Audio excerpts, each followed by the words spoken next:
సనాతన ధర్మ పరిరక్షణ కమిటీ అలయన్స్ ఆధ్వర్యంలో సూర్యాపేటలో భారీ ఎత్తున రౌండ్ టేబుల్ సమావేశం నిర్వహించారు. రెండు తెలుగు రాష్ట్రాలతో పాటు ఇతర రాష్ట్రాల నుంచి స్వాములు, సాధువులు, పరిరక్షణ సమితి కమిటీ సభ్యులు పాల్గొన్నారు.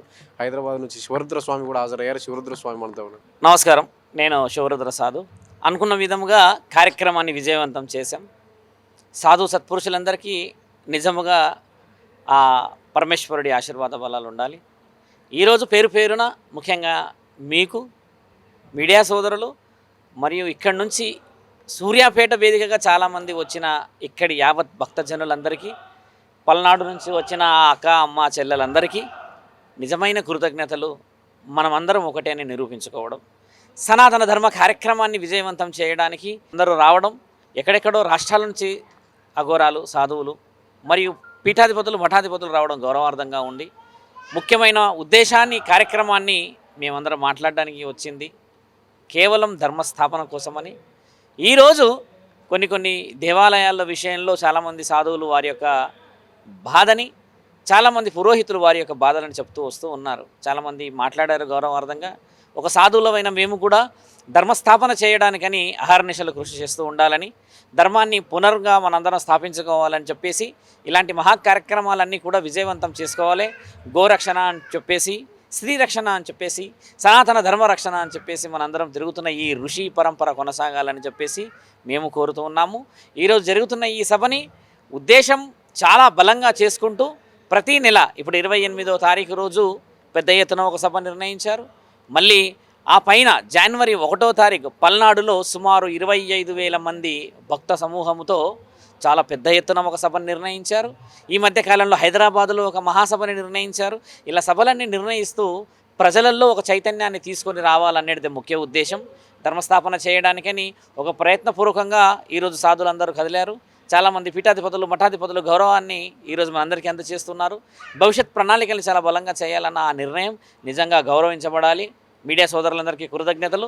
ఎక్కడెక్కడి నుంచో సాధువులందరినీ మీరు ఈరోజు ప్రత్యేకంగా కవరేజ్ చేస్తున్నందుకు మీ అందరికీ కృతజ్ఞతలు తెలుపుతూ, మీరు కూడా ఇలాంటి సనాతన ధర్మ కార్యక్రమాలని నేషనల్ వైడ్గా, ఇంటర్నేషనల్ వైడ్గా కవరేజ్ చేయాల్సిందిగా కోరుతూ ఈ సభ యొక్క ముఖ్య ఉద్దేశాన్ని మీకు అందజేస్తున్నాం. ఈ రౌండ్ టేబుల్ సమావేశంలో ఆలయాల రక్షణకు సంబంధించి ఎలాంటి నిర్ణయం? ఆలయాల రక్షణలో ముఖ్యంగా ఏమంటున్నారంటే స్వామి, ఆలయాల రక్షణలో చాలామంది చెప్పే విషయం కూడా ఏంటంటే, పురాతనం కాలంలో చూసుకుంటే ఒక గుడికి ఇన్ని ఎకరాలు, అన్ని ఎకరాలు ఏదో ఒక విధంగా ఉండేది. అప్పుడు కుటుంబాలన్నీ అక్కడే ఉండేటి, రక్షించుకునే వాళ్ళు అన్ని విధాలుగా వ్యవసాయం ఆధారపడో లేకపోతే ఇంకేదైనా బావిలు ఉండి నీళ్ళు ఉండి అన్ని విధాలుగా ఉండేది.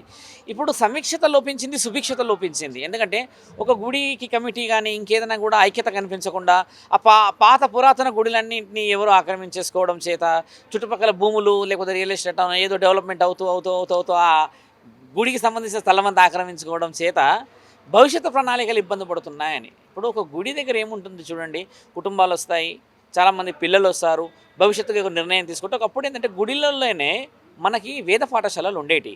అలా స్థలాలు ఎక్కువగా ఉండడం చేత వ్యవసాయానికి సంబంధించింది కానీ ఇంకేదైనా సంబంధించింది కానీ ఆ గుడి ఆవరణ నుంచి ప్రజలందరికీ అందేది. ఇప్పుడు అలా లేకపోయేసరికి చాలా గుడులు అయిపోయి పురాతనమైన గుడులకి విలువ లేకుండా పోయింది.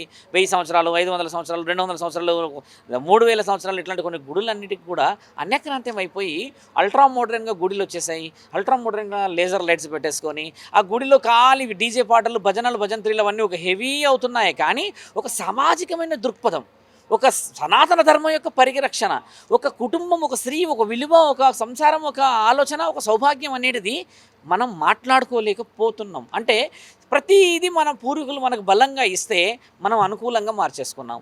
కాబట్టి మరి మా ఆలోచన అందరిది కూడా పూర్వ వైభవం తెచ్చుకొని దాన్ని సనాతన ధర్మరక్షణలోకి తీసుకొచ్చుకొని అందరం యావత్ భవిష్యత్తు అంతా ఈ దేహంతో ఎన్నేళ్ళు బతుకుతాం, భవిష్యత్తు ప్రణాళికలు బలంగా వేయాలనేది ఒక ఆలోచన చేస్తూ ధర్మస్థాపన చేయాలనేది సనాతన ధర్మం యొక్క ముఖ్య ఉద్దేశం. ఇటువంటి రౌండ్ టేబుల్ సమావేశం ఎంతమందికి రీచ్ అయ్యే అవకాశం?